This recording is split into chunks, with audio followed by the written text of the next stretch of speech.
quero convidar você para abrir comigo, por gentileza, a sua Bíblia em Hebreus, capítulo 4, versículo 14.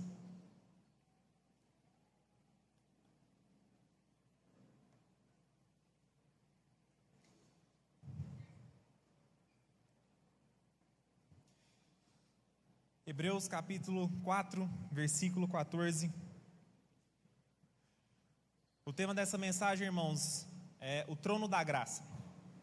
E eu não tenho nenhuma intenção nessa noite de pregar algo novo, algo que você nunca ouviu, algo totalmente diferente.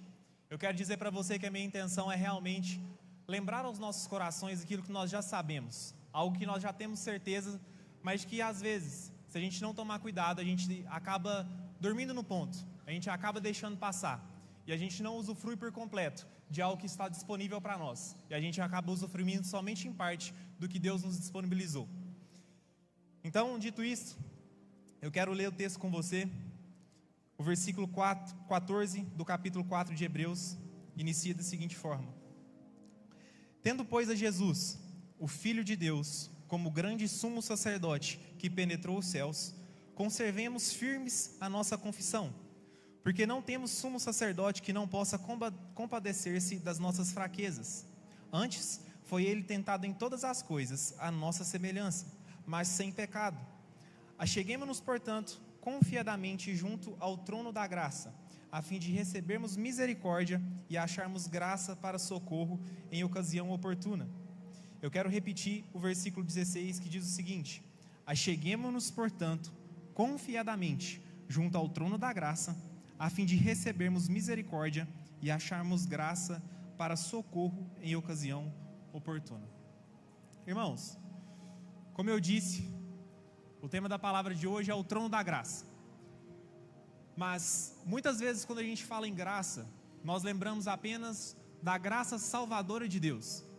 Aquela graça que nos deu algo que nós não merecíamos, nos deu a salvação através da fé em Cristo Jesus. Essa é a graça salvadora de Cristo. Mas eu quero te dizer que o trono da graça, ele está disponível para nós. E ele não está disponível exclusivamente para que a gente nos limpe para a gente nos limparmos dos nossos pecados. O trono da graça não está exclusivamente aonde ele está e com o acesso que a gente tem para que a gente se achegue até ele e simplesmente se limpe dos nossos pecados. O trono da graça, além de nos limpar dos nossos pecados, ele está disponível para que a gente evite de nos sujarmos com os pecados. Eu quero dizer para você que o escritor de Hebreus, ele está falando aqui sobre uma graça que é socorro em momento oportuno. Ele não está destacando uma graça que é a graça salvadora de Deus. Então, o que nos leva a concluir o seguinte: que o trono da graça, que a graça de Deus, não é um lava-jato onde eu posso me sujar que eu não posso me sujar com habitualidade e eu posso ir todos os dias até esse lugar para me limpar.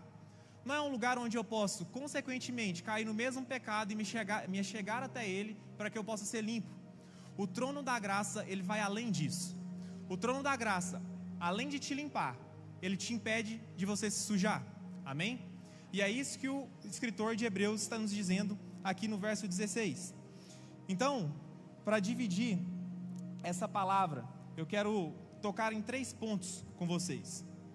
Eu quero tocar no primeiro ponto, que seria o acesso ao trono da graça.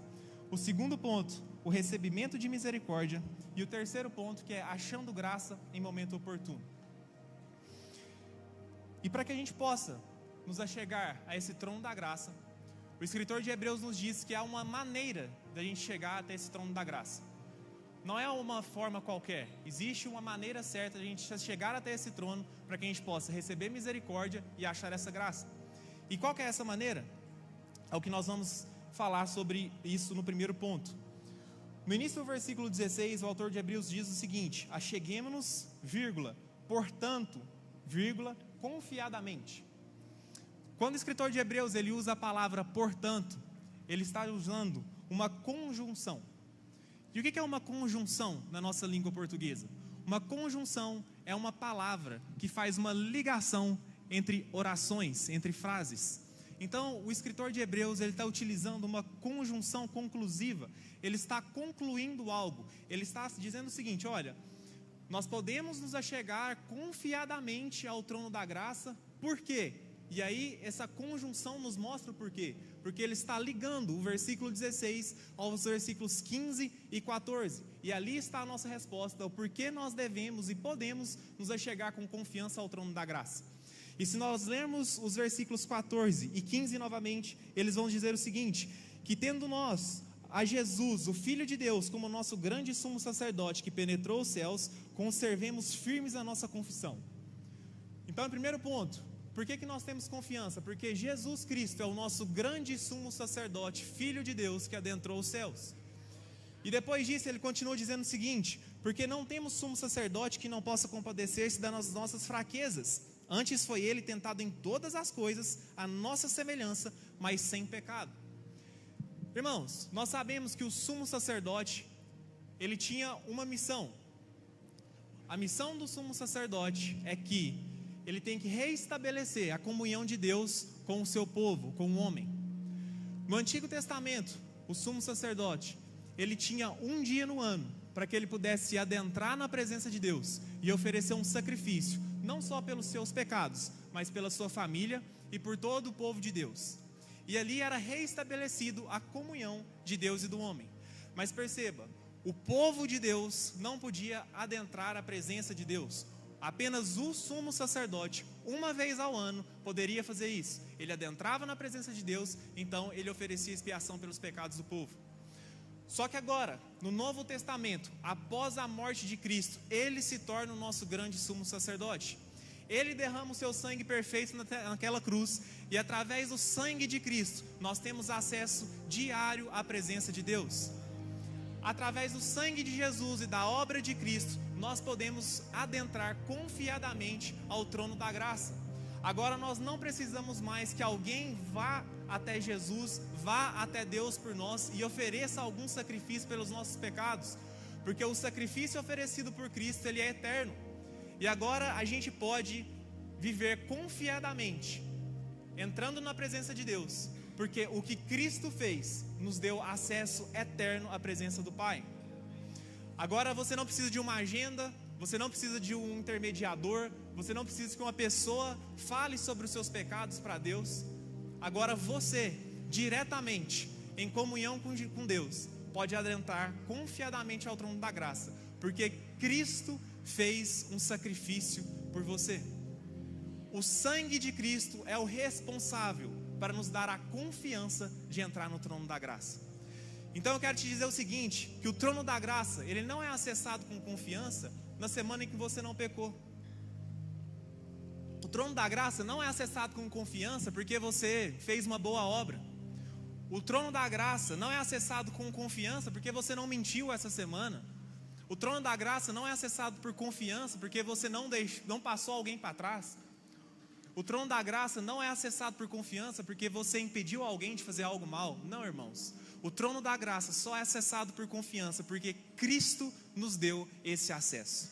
E é por isso que nós temos que ter no nosso coração o porquê que nós podemos chegar confiadamente ao trono da graça. Porque senão nós vamos achar que é por nosso mérito, nós vamos achar que é pelo nosso esforço, nós vamos achar que é porque nós somos bons, mas na verdade é porque Ele foi bom, Ele foi misericordioso, Ele continua sendo, e através do seu sangue, Ele nos deu esse acesso. Amém?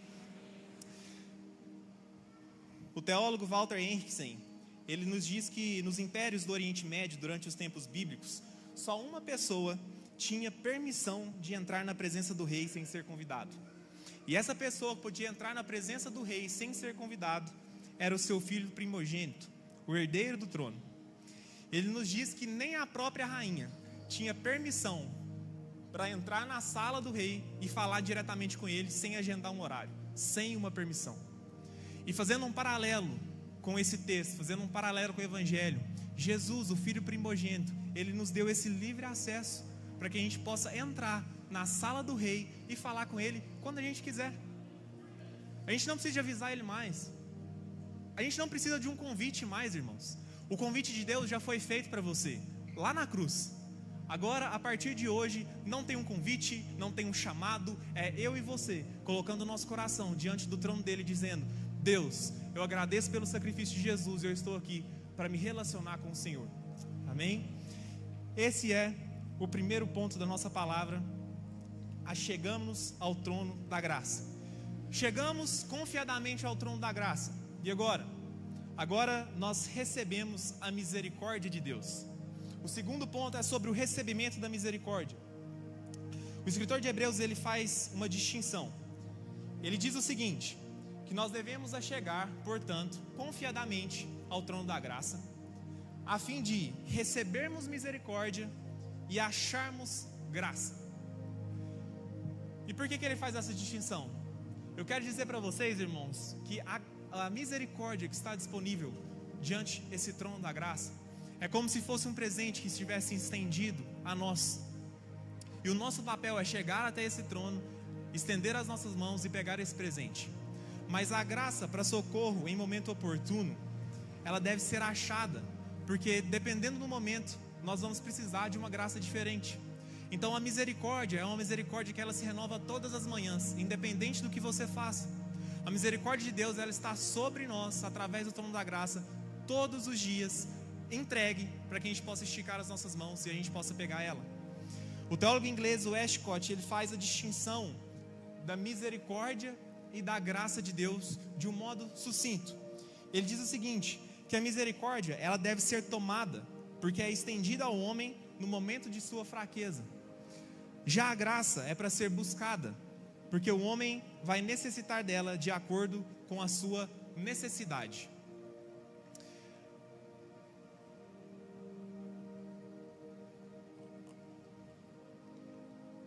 Para ser bem simples, irmãos, eu acho que todos nós sabemos, mas a misericórdia de Deus é quando nós fazemos algo e nós merecemos um julgamento ou uma punição, mas Deus, ele decide nos absolver ao invés de nos julgar. A misericórdia de Deus é quando nós precisamos que os nossos erros sejam cobertos pelo amor e misericórdia dele. A misericórdia de Deus está estendida para nós todos os dias, para que a gente tenha acesso a ela, não só para que os nossos pecados sejam perdoados, mas para que a gente tenha um refrigério e continue andando na presença de Deus conforme Ele deseja. E eu sei que falando assim parece ser simples, eu sei que falando assim parece ser fácil a chegar até o trono de Deus para receber misericórdia, mas eu também sei, irmãos, que a gente não tomar cuidado, nós chegamos a esse trono para receber misericórdia, e quando nós erramos, nós chegamos a esse trono, não com confiança, mas com medo, porque nós acreditamos que o nosso erro, ele vai ser refletido pela luz do trono. Nós acreditamos que quando nós erramos e chegamos até o trono, aquele erro vai nos impedir de ter acesso à presença de Deus. É como se a luz do trono mostrasse toda a nossa nudez.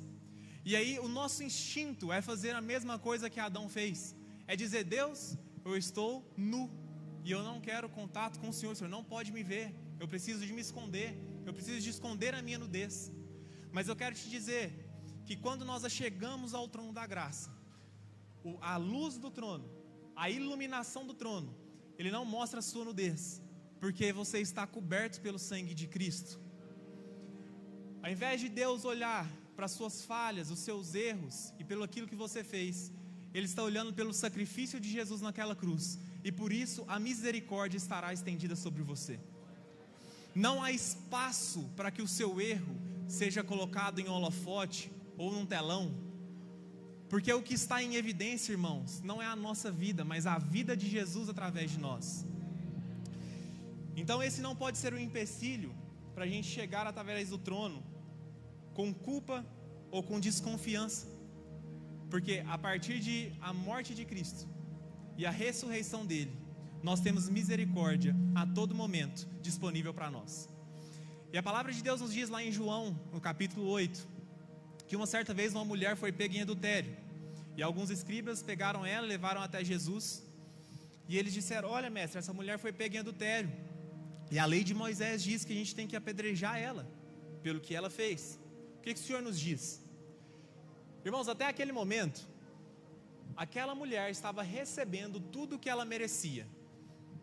Não estou dizendo que eu, Carlos, acho que ela merecia. Eu estou dizendo que a lei dizia que ela merecia. E os escribas levaram ela até Jesus e disse: olha, o que ela merece de acordo com a lei é o apedrejamento. E nós sabemos que Jesus, ele diz o seguinte: olha, se vocês não têm pecado, quem não tem pode atirar a primeira pedra. E nós sabemos também que ninguém atirou nenhuma pedra. E Jesus pergunta para aquela mulher: mulher, ninguém te condenou? E ela diz: não, Senhor, ninguém me condenou. Ele diz: então eu também não te condeno. E o que eu quero mostrar para você é o seguinte: até encontrar com Jesus, aquela mulher estava recebendo o tratamento que ela merecia, mas quando ela encontra com Cristo, ela recebe misericórdia de Deus. E mesmo que ela merecesse, Jesus decide não condenar ela. Jesus era o único naquele momento que tinha poder e o direito de pegarem uma pedra para apedrejar aquela mulher, porque ele sim não tinha nenhum pecado, mas através da sua bondade e da sua misericórdia, ele decide não fazer. Essa é a nossa vida, irmãos. Quando a gente chega até Jesus, nós encontramos misericórdia. A pessoa do seu lado, do seu trabalho, da sua faculdade, pode não ter misericórdia com você, mas Jesus, ele tem misericórdia disponível diariamente para nós. E a importância da gente entender sobre isso e sobre essa misericórdia é que, quando nós nos afundamos nos nossos pecados, quando nós nos afundamos nos nossos erros, e não entendemos que existe uma misericórdia de Deus para nos renovar, nós corremos o risco de deixar o propósito divino para viver aquilo que nós desejamos viver naturalmente. A Bíblia também nos conta a história de Pedro. Certa vez, os discípulos estavam em uma conversa e Jesus anuncia para eles que ia ser entregue aos romanos e que todos eles iam abandonar. E aí Pedro diz o seguinte: eu não, Senhor, eu não vou te abandonar. Eu sou capaz de dar a minha vida pelo Senhor, eu não te abandono. E aí Jesus diz para Pedro: olha, Pedro, você pode ficar tranquilo que antes do galo cantar você vai me trair não só uma vez. Você não vai me abandonar uma vez não, mas 3. E nós sabemos que quando Jesus ele é pego pelos romanos, inicialmente Pedro até tenta realmente defender Jesus de uma maneira errada, mas tenta. Ele tira a espada, corta a orelha de um soldado romano. Jesus repreende ele, cura aquela orelha. Mas depois disso, Jesus é levado, todos os discípulos são deixados, ou na verdade todos os discípulos o deixam. E algumas pessoas encontram com Pedro e dizem o seguinte: não é você que estava com Jesus? Ele diz: não, eu não. Mas você fala igual ele, vocês se vestem igual ele, vocês andam igual ele. Não era você não? Não, eu não. E Pedro faz isso por 3 vezes.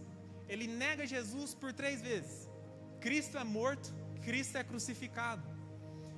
E Pedro, por naquele momento não entender a misericórdia de Deus, ele se afunda em culpa, em decepção e amargura. E a Bíblia nos diz que, ao invés de esperar a ressurreição de Cristo, como Cristo já havia anunciado, Pedro ele volta a pescar com os seus amigos e discípulos. Irmãos, Pedro ele foi chamado por Jesus para ser um pescador de homens, mas quando ele nega a Cristo e se sente culpado e não entende a misericórdia de Deus, ele deixa o seu propósito divino, que era ser pescador de homens, e volta a ser pescador de peixes. Então é necessário que Jesus ressuscite e que tenha uma conversa individual com Pedro e diz: Pedro, você me ama? E Pedro diz: sim, Senhor, eu te amo, então apacenta minhas ovelhas. Pedro, você me ama? Sim, Senhor, eu te amo, então volta a apacentar minhas ovelhas. Irmãos, quando nós não entendemos que existe uma misericórdia de Deus sobre nós, nós vamos achar que todas as vezes que a gente negar a Cristo vai ser a nossa última vez. E aí a gente vai perder o nosso destino e o nosso senso de propósito. E ao invés de caminhar para o nosso alvo, que é Cristo, nós vamos parar e vamos voltar a fazer o que nós fazíamos antigamente na nossa velha vida.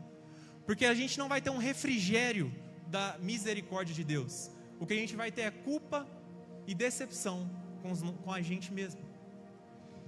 E como que a gente faz para suportar esses momentos de dificuldade?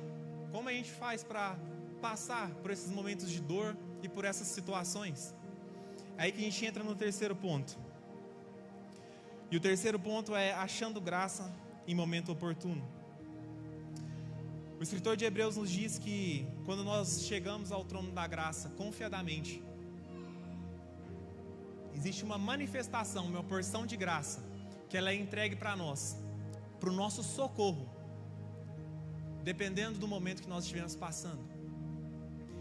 E uma manifestação dessa graça é expressa em 2 Coríntios, quando o apóstolo Paulo diz o seguinte: para que eu não me ensoberbecesse com a grandeza das revelações, foi-me posto um espinho na carne, mensageiro de Satanás, para me esbofetear, a fim de que não me exalte.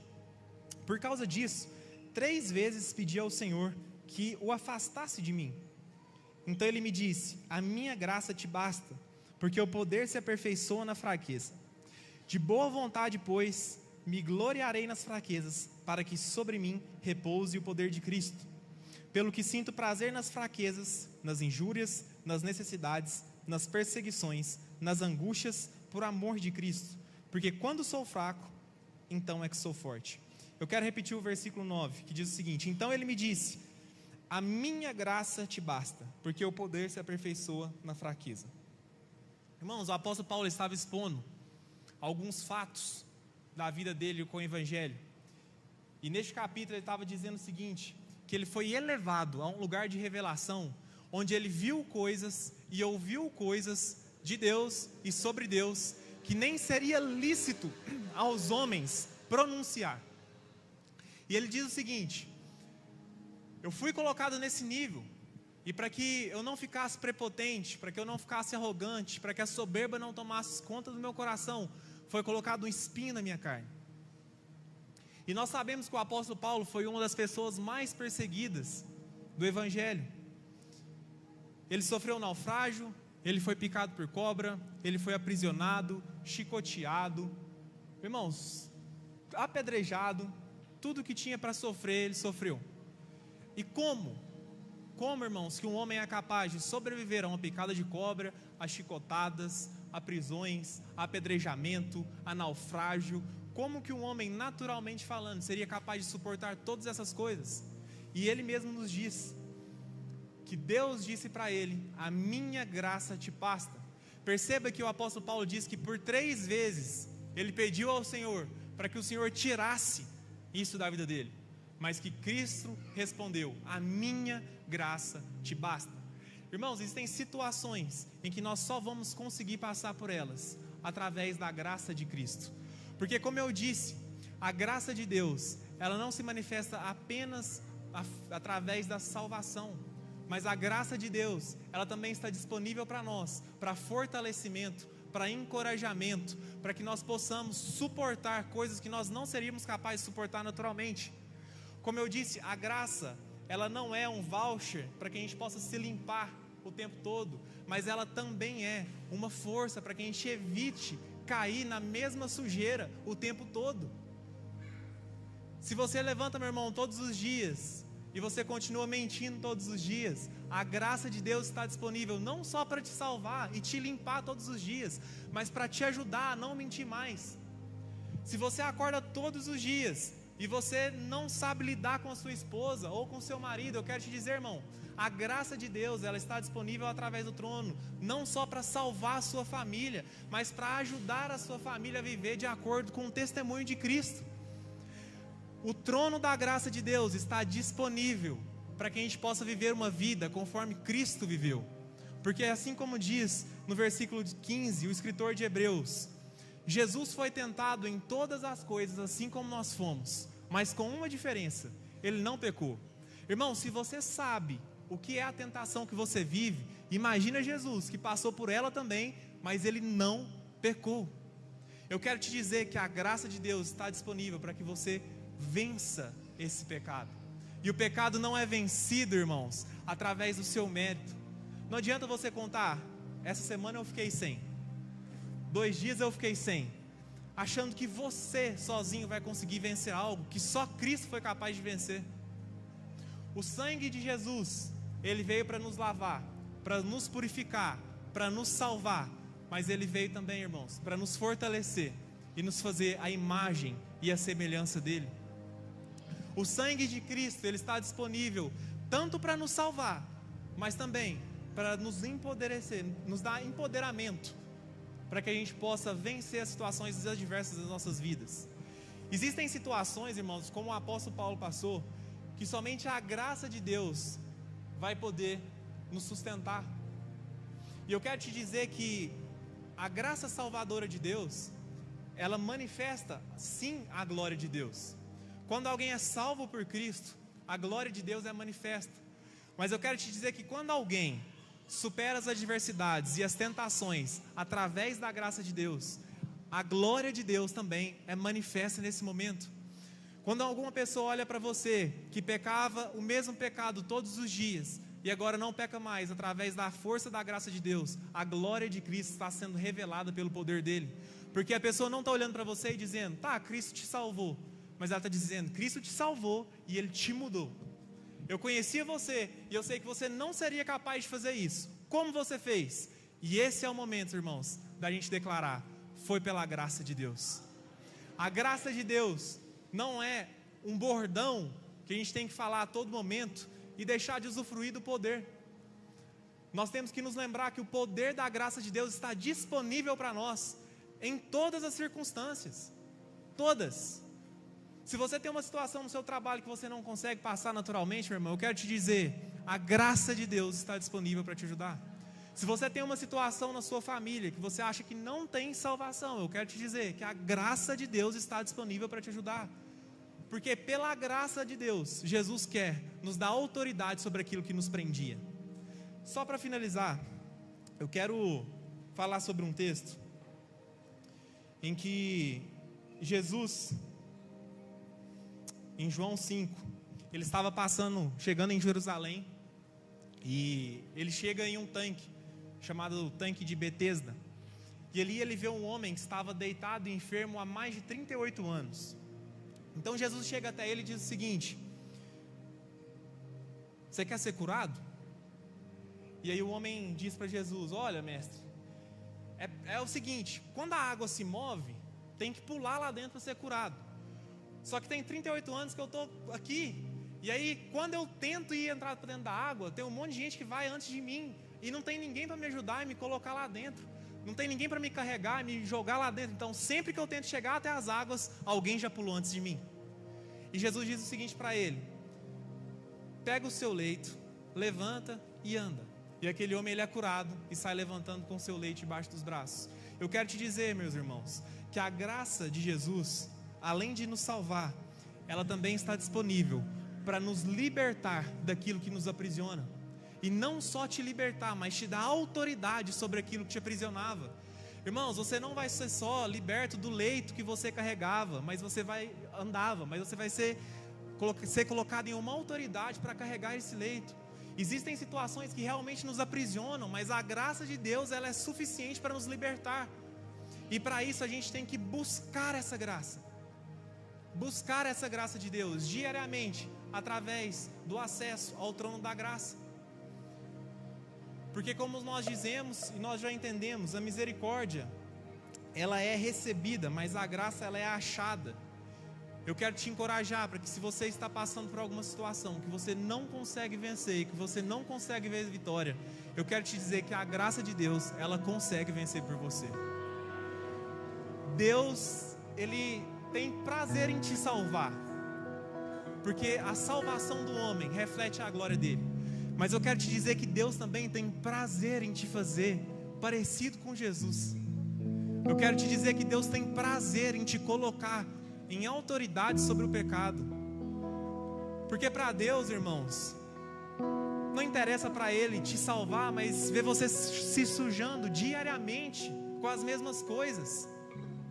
Ele quer te limpar, Ele quer te salvar, mas Ele quer te deixar limpo, Ele quer te conservar limpo, Ele quer te colocar em um caminho em que você não vai pisar na lama, e que se você pisar, não quando, mas se você pisar, aí sim, o trono da graça vai estar disponível para te limpar.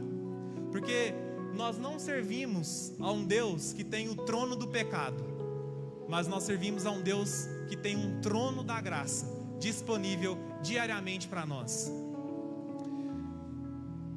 Eu quero dizer uma frase para vocês que diz o seguinte: nós precisamos entendermos que a misericórdia de Deus cobre o que nós não deveríamos ter feito, mas a sua graça nos dá poder para fazer o que nós devemos fazer, mas não temos a oportunidade ou não temos a força necessária. Existem coisas que Deus colocou na nossa vida que nós devemos fazer, mas que às vezes a gente não vai conseguir. Mas a graça de Deus é para esse momento, para aquelas coisas que nós não conseguimos fazer. Às vezes a gente não consegue vencer um pecado, às vezes a gente não consegue cumprir o propósito que Deus colocou nas nossas vidas. Às vezes não, eu quero te dizer que naturalmente você não consegue. Mas é por isso que Deus nos disponibilizou a graça dele, para que a gente consiga sim passar por esses momentos, superar os nossos pecados e cumprir o nosso propósito de acordo com a vontade de Deus. Amém? Eu quero convidar você a ficar de pé. Quero fazer uma breve oração.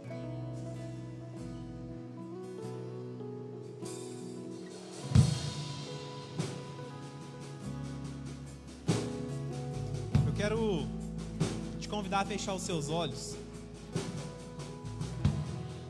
com o entendimento de que nós temos um acesso a esse trono da graça, porque Cristo nos deu essa condição de herdeiros e filhos de Deus.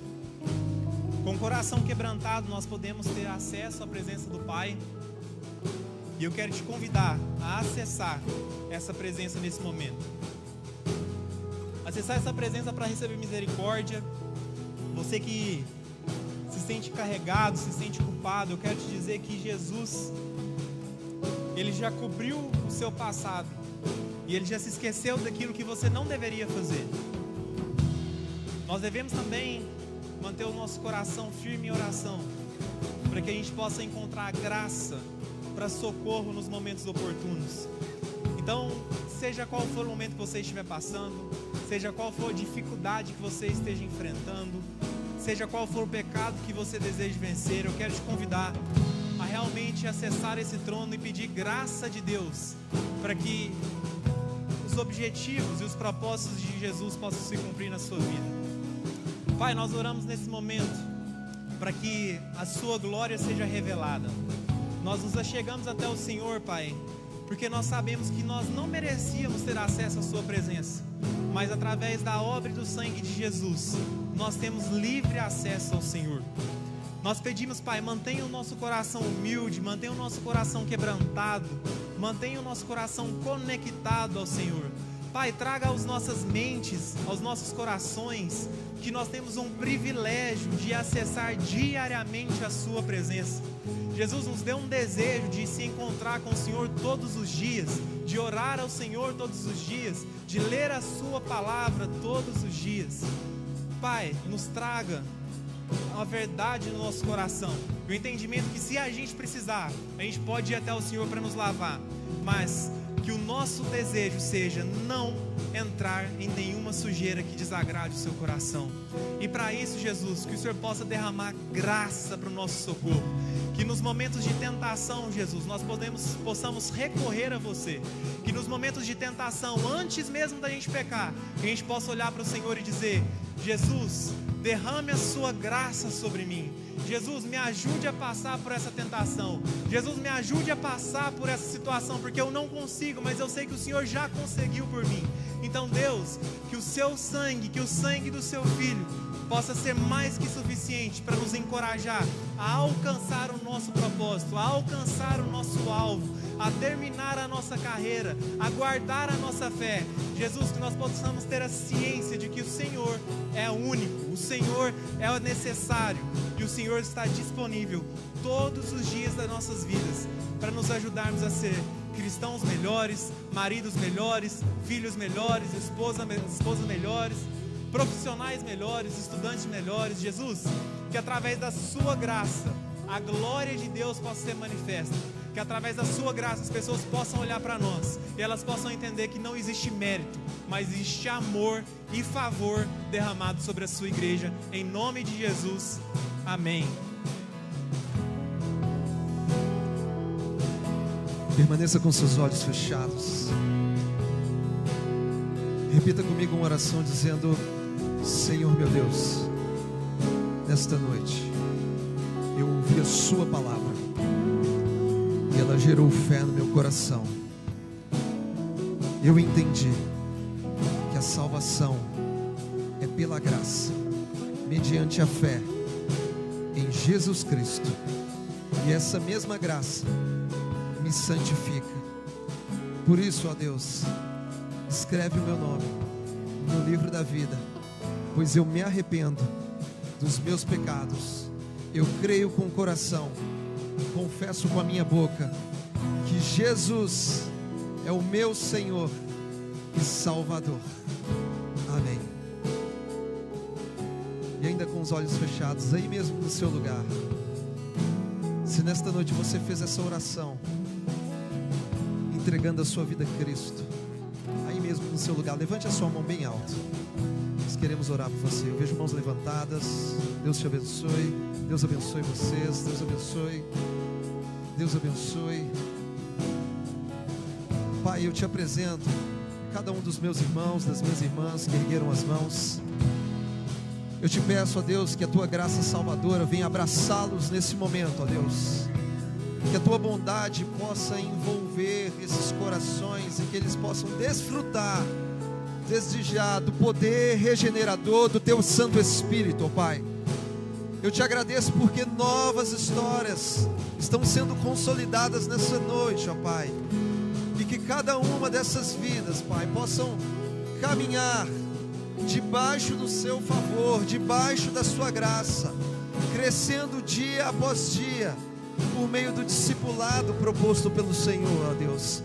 Que esses corações mantenham-se aquecidos e que essas almas sejam robustas da verdade da sua palavra, Pai.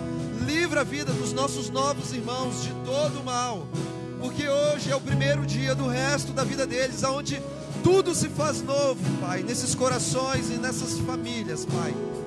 Por isso, como igreja, nós abençoamos nossos irmãos, nossas irmãs, para a glória de Deus Pai, em nome de Jesus. Amém, amém. Você pode aplaudir o Senhor por isso? Aleluia! Glória a Deus, glória a Deus. A mesma graça que nos salva é a graça que nos santifica. Então, meu irmão, se porventura, como foi dito, você tem enfrentado algum tipo de obstáculo no que diz respeito à sua fé, algum pecado que você tem ali lutado semana após semana, entenda que o que vai te capacitar a superar isso é a graça de Deus, porque na nossa própria força não adianta, no nosso braço a coisa não acontece. Existe uma frase aí fora que alguns treinadores vão dizendo que o ser humano, que você tem que ser uma melhor versão de você mesmo. Deixa eu te falar, isso no Evangelho não funciona. Deus me livre de ser uma versão, a melhor versão de mim mesmo. Eu quero ser uma versão de Cristo Jesus. O nosso alvo, o nosso modelo, o nosso paradigma é Jesus Cristo de Nazaré. Então não quero ser uma melhor versão de mim mesmo. Eu quero ser como meu Senhor. E o que vai me capacitar a viver isso é a graça de Deus, que nos salvou e que nos santifica, que nos capacita e vai nos fazer trilhar esse caminho de santificação, onde dia após dia ficaremos menos parecidos com o velho homem e mais parecidos com o nosso Salvador e Senhor Jesus Cristo. Quantos creem nisso? Meu irmão, a graça de Deus está sobre você, está sobre a sua casa, sobre o seu coração. Basta você se apropriar por fé, porque já é uma realidade liberada sobre o seu coração. Creia nisso, creia nessa verdade, e eu creio que a sua vida daqui para frente vai ser completamente diferente. Amém? Que o amor do Pai, a graça de Deus Filho e a comunhão do Espírito Santo de Deus seja sobre as nossas vidas hoje e até a volta de Jesus. Que você vá em paz, tenha uma semana graciosa e abençoada na presença do nosso Deus. Deus abençoe vocês.